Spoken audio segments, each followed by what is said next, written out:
Behind Singapore's glittering skyline of modern finance lies a hidden history, a story of powerful dynasties who arrived on its shores in the 19th century and built empires from nothing.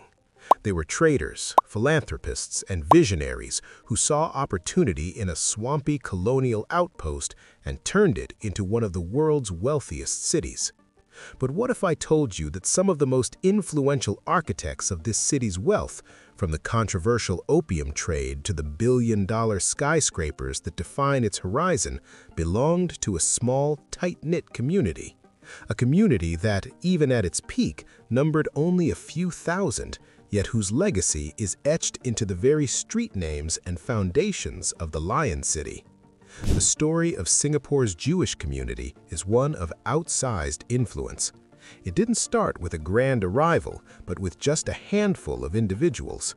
The first Jewish settlers, mainly Baghdadi traders from India and the Middle East, began arriving shortly after Sir Stamford Raffles established Singapore as a trading port in 1819.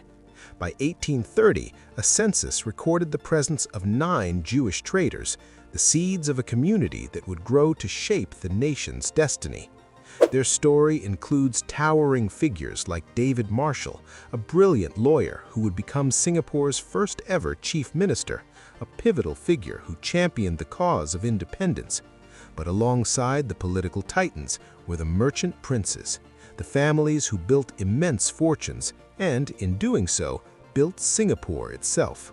Today, we're looking at 10 of the most influential Jewish family businesses that shaped Singapore. Our story begins not with the Baghdadi Jews who formed the early elite, but with a family from the other side of the world, the Frankels. Theirs is a classic tale of escaping persecution and finding unimaginable success. Hailing from a poor Jewish village in Lithuania, Abraham and Rosa Frankel fled the pogroms of the Russian Empire in the late 1800s. Their journey was an arduous 2-month voyage by sea, not in first class, but in steerage, with 2 young children in tow. Their destination wasn't even Singapore initially, it was Borneo, where a relative was prospecting for gold. But fate and business would eventually lead them to the burgeoning port of Singapore. The Frankels were Ashkenazi Jews, distinct from the established Sephardi Baghdadi community, but they were no less ambitious. They started in the furniture business. Julian Frankel, one of Abraham's sons, trained as a cabinet maker in Copenhagen before taking over the family business with his brother David, rebranding it as the Frankel Brothers. The Julian Frankel Furniture Company became a respected name, but their real fortune wasn't in tables and chairs, it was in land. The family acquired a massive estate in the Siglap area, a beautiful stretch of coastal land. Here they established over 200 acres of coconut and rubber plantations. In the early 20th century, as the world lurched towards industrialization and war, rubber became an immensely valuable commodity. The Frankels' wealth exploded. Their estate was so vast and their influence so profound that the area became known as the Frankel Estate, an informal name that many locals still use to this day. Their business interests continued to expand. A key figure in the next generation was Victor Klumek, who married into the family. Klumek himself had a story of pure chance. Left behind in Singapore by his mother, he worked his way up from being a laborer to partnering with a Frenchman in an import business called Clouet & Company. He eventually bought the entire company, which dealt in everything from canned sardines to building materials, becoming a major player in colonial Singapore's trade. The family's prominence was such that when the legendary physicist Albert Einstein visited Singapore in 1922 to fundraise for the Hebrew University, family lore holds that he was given a tour of the Frankel estate. Following the turmoil of the Second World War, the family gradually relocated, many of them to San Francisco. Today, none of the direct lineage lives in Singapore. Their beautiful estates and homes are gone, replaced by the relentless march of urban development. But their name remains, a permanent reminder of the Lithuanian refugees who came with nothing and built a tropical property empire. If you walk through Singapore today, you will inevitably cross paths with the legacy of the Elias family. Elias Road, Elias Green, and the historic David Elias building are not just names on a map, they are monuments to a family that was deeply woven into the commercial and civic fabric of the city for generations. The Elias family were prominent Baghdadi Jews, part of the early wave of migration from the Middle East that formed the bedrock of the Jewish community. One of the most notable figures was Joseph Aaron Elias, who lived from 1881 to 1949. He was more than just a successful businessman. He was a public figure who served on various committees and held public office, representing the community's interests and contributing to Singapore's development during a critical period of its colonial history. It's widely believed that Amber Road is named for their family's clan name, Amber, another sign of their deep roots in the city's real estate. The family's wealth was built on a combination of savvy trading and significant property investments, a common formula for success among the early Jewish pioneers. Another branch of the family, represented by David Elias, left an equally visible mark. In 1928, he commissioned the construction of the David Elias Building, a stunning three-story neoclassical landmark at the junction of Middle Road and Saliji Road.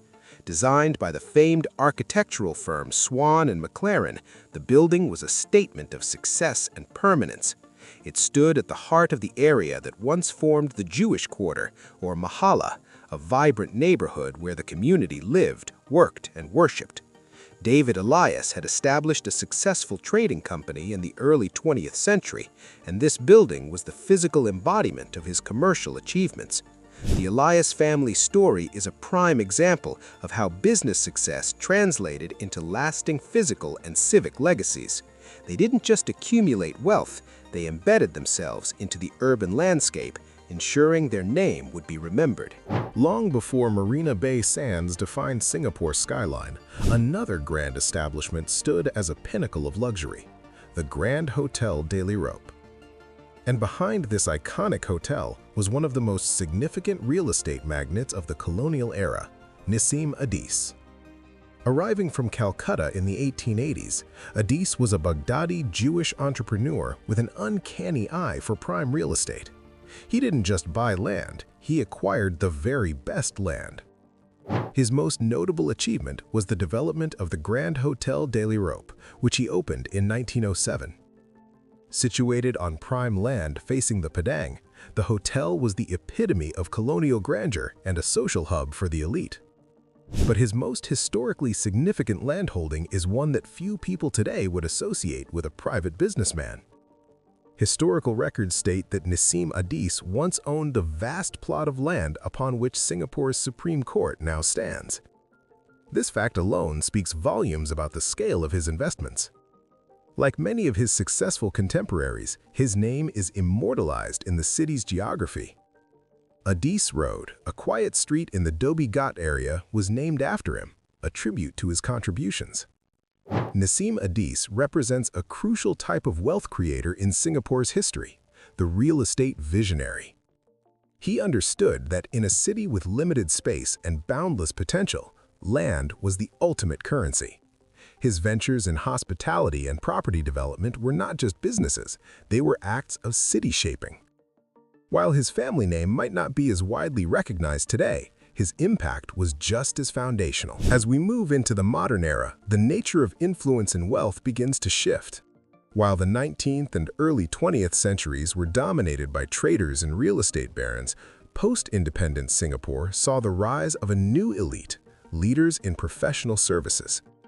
No one embodies this transition better than Harry Elias. Born in Singapore in 1937 to Baghdadi Jewish parents, Elias grew up in the historic Jewish Mahalla. He would go on to become one of Singapore's most formidable trial lawyers. In 1985, he founded what would become the Harry Elias Partnership. It wasn't a small firm, it grew into one of Singapore's leading full-service law practices, a multi-million-dollar enterprise recognized for its expertise in litigation and arbitration. The firm became a trusted partner for international clients navigating the business landscape of Southeast Asia. Harry Elias himself was among the first group of 12 lawyers to be appointed senior counsel in 1997, a prestigious designation recognizing the country's top legal advocates. His business was the law, and his fortune was built on intellectual capital and an impeccable reputation. But Harry Elias's legacy extends far beyond his commercial success. He had a profound sense of social justice, and his greatest contribution has helped thousands of the most vulnerable in Singapore. He was the driving force behind the creation of the Criminal Legal Aid Scheme, or CLAS, in 1985. This groundbreaking initiative provides free legal representation to the poor and needy accused of non-capital crimes. It was a revolutionary idea that ensured access to justice was not determined by one's ability to pay. For this, he is remembered as a trailblazer who gave justice to the weakest in society. Harry Elias passed away in 2020, leaving a dual legacy: a powerful legal business and a philanthropic institution that has become a fundamental part of the nation's commitment to justice. The story of Jacob Ballas is a powerful narrative of resilience, a testament to surviving the darkest chapter in Singapore's history and emerging to help build its modern financial architecture. Born in Iraq in 1921, his family settled in Singapore in the 1920s. He was a brilliant student, but his family couldn't afford to send him for further studies. His early career was a grind. He worked as a car salesman and an insurance agent. Then, with the Japanese occupation of Singapore, Ballas was interned in the brutal conditions of the prisoner of war camps. Surviving this ordeal, Ballas entered the world of finance after the war. With a sharp mind for investment, he found incredible success in the post-war boom and had become a millionaire by the 1960s. His expertise and integrity didn't go unnoticed. He rose to become a leading figure in the nation's burgeoning financial sector. From 1964 to 1967, he served as the chairman of the Malaysia and Singapore Stock Exchange. During his leadership, he oversaw a period of dramatic growth, with the exchange's value more than doubling. He was instrumental in professionalizing the market, laying the groundwork for what would become the Stock Exchange of Singapore. Like many of great Jewish business leaders, Jacob Ballas was also a dedicated philanthropist, donating generously to community causes. After his death in 2000, his estate was used to benefit numerous charities in Singapore. His name lives on in some of the country's most beloved public spaces. There is the Jacob Ballas Center, a community building, and perhaps most famously, the Jacob Ballas Children's Garden at the Singapore Botanical Gardens, the first garden in Asia dedicated to children. From a young man who couldn't afford a university education and survived a POW camp, Jacob Ballas rose to become a key architect of Singapore's financial marketplace. In post-war Singapore, a new kind of consumer was emerging. As incomes rose, so did the appetite for international brands and luxury goods. One family saw this cultural shift and built a retail empire on it. That family was the Benjamins, and their company, F.J. Benjamin, would go on to define luxury retail in Singapore for over half a century. The group was founded in 1959 by Frank Benjamin, who started with a simple vision: to bring the world's best fashion brands to Singaporeans. In the early days, this was a radical idea, but Frank Benjamin was a pioneer. In 1975, he opened Singapore's first single-brand Lanvin boutique in the Grand Hyatt Hotel, a watershed moment that marked the beginning of Singapore's transformation into a major hub for high fashion. Over the following decades, F.J. Benjamin Holdings became the go-to partner for international brands like Guess and Gap looking to enter Southeast Asia. The business, led by Frank and his brother Nash Benjamin, grew from a single store into a publicly listed powerhouse. The family's success was widely recognized. In 2002, a study by KPMG and Oxford University named F.J. Benjamin as Singapore's top retailer for brand value creation. Nash Benjamin himself has been celebrated for his business acumen, winning awards like Ernst & Young Lifestyle Entrepreneur of the Year. The Benjamin family's wealth wasn't built on land or commodities, but on brands, marketing, and an intuitive understanding of the consumer's psyche. They saw that as Singapore grew richer, its people would want a piece of the global culture of glamour and style. By bringing that culture to Singapore's shores, the Benjamins created the very fabric of the city's modern retail landscape. The story of Jewish business in Singapore has always been international, and in the 21st century, this globalization is personified by figures like Aiden Ofer. An Israeli billionaire with a vast global empire, Ofer represents the modern, highly mobile tycoon with a significant footprint in Singapore. His fortune spans shipping, energy, drilling, and mining. Aiden Ofer is the son of Sammy Ofer, who built one of the world's largest private shipping fleets. Aiden has expanded the family's interests through a web of holding companies, including the Quantum Pacific Group and Kenan Holdings. His connection to Singapore is deeply embedded in his corporate structure. Eastern Pacific Shipping, or EPS, a leading shipping company controlled by the Ofer family, is headquartered in Singapore. This strategic positioning highlights Singapore's critical role as a global hub for maritime trade and finance. Ofer's engagement with Singapore extends to philanthropy. In 2021, he and his wife launched a maritime scholarship fund in the city-state aimed at nurturing the next generation of industry leaders. His presence signifies a new chapter in the story of Jewish enterprise in the nation. While historical families built their fortunes from the ground up in Singapore, Ofer represents the established global billionaire who chooses Singapore as a key operational base.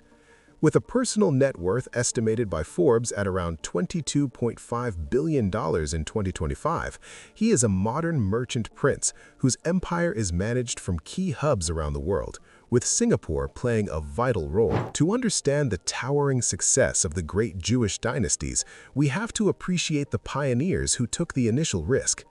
Abraham Solomon was one of those men. Born in Baghdad in 1798, he fled the oppressive rule of the Ottoman governor, making his way to Calcutta before settling in Singapore in 1836. He was one of the earliest Jewish settlers to truly put down roots. His story is a snapshot of the raw, entrepreneurial spirit of early Singapore. His first home and office was a brick shophouse right on Boat Quay, the bustling artery of the island's trade. Historical accounts paint a vivid picture of him, a man of large stature with a long beard and turban, conducting business with the British, not in English, but in Malay. He was a successful merchant, and his home was known for its hospitality. A street near his shophouse, Solomon Street, was named in his honor, a lasting tribute to one of the city's founding merchants, though the street itself no longer exists. But Abraham Solomon's story is also a cautionary tale. He became heavily involved in opium speculation, a trade that could create fortunes overnight, but could just as quickly destroy them. By the time of his death in 1884, he had lost most of his vast fortune. He was buried under his Judeo-Arabic name, Abraham Shalom Suleiman. While his business dynasty did not endure, his position is critical. He represents the first generation of risk-takers. He demonstrated the immense possibilities of Singapore, but also the perilous nature of its early economy, setting the stage for the even greater empires that would follow. There are rich men, there are empire builders, and then there is Sir Manasseh Meyer. No single individual dominated the landscape of the Singaporean Jewish community, and indeed large swaths of Singapore itself quite like him. His is a true rags-to-riches epic. Born in Baghdad in 1846, he arrived in Singapore in 1861 at just 15 years old. Eventually, he founded Meyer Brothers, an import-export firm that was initially involved in opium trade. But while opium provided the seed capital, it was real estate that made him a king. Manasseh Meyer had an unshakable belief in Singapore's future, buying up vast tracts of land across the island. While claims that he owned 3/4 of Singapore are legendary exaggerations, his portfolio was undeniably immense, making him one of the largest private landowners in the city's history. He was without question the king of Singapore property. His influence was recognized by the British Empire, in which in 1929 he was knighted by King George V. However, Manasseh Meyer's legacy is defined as much by what he gave away as by what he owned. As the undisputed leader of the Jewish community, he was its greatest benefactor. He funded the magnificent Magain Aboth Synagogue on Waterloo Street in 1878 and later built a second, the Kesed El Synagogue, on his own land. His philanthropy extended beyond his own community. In the late 1920s, he donated a massive sum of $150,000 to what is now the National University of Singapore to construct its science building, a building that still stands as part of a national monument. Sir Manasseh Meyer was more than a businessman. He was a nation builder.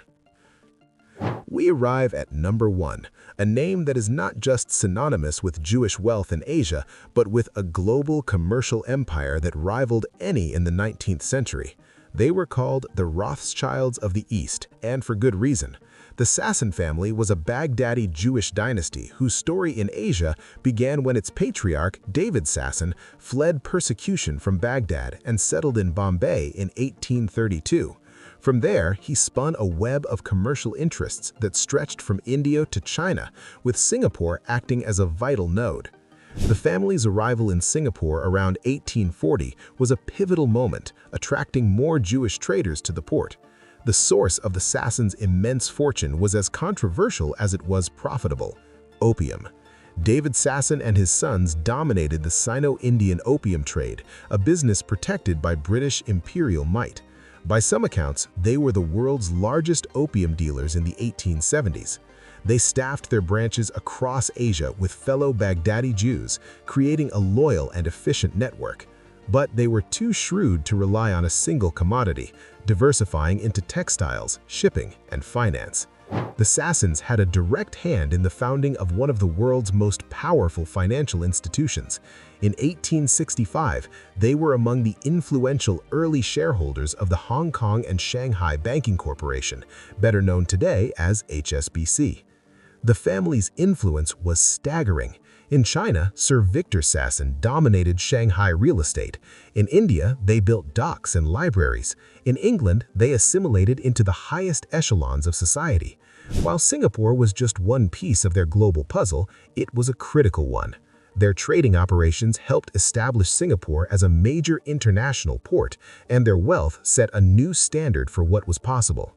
The Sasson story is complex.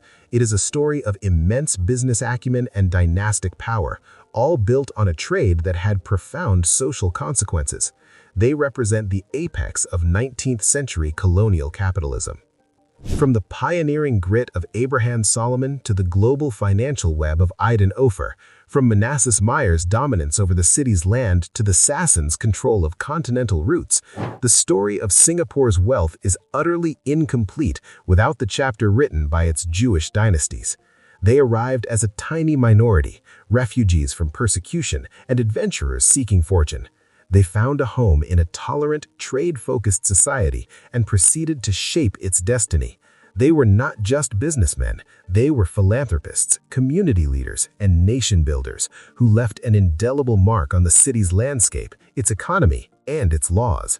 They proved that in the dynamic melting pot of Singapore, influence is not a matter of numbers, but of vision, ambition, and an unshakable drive to build.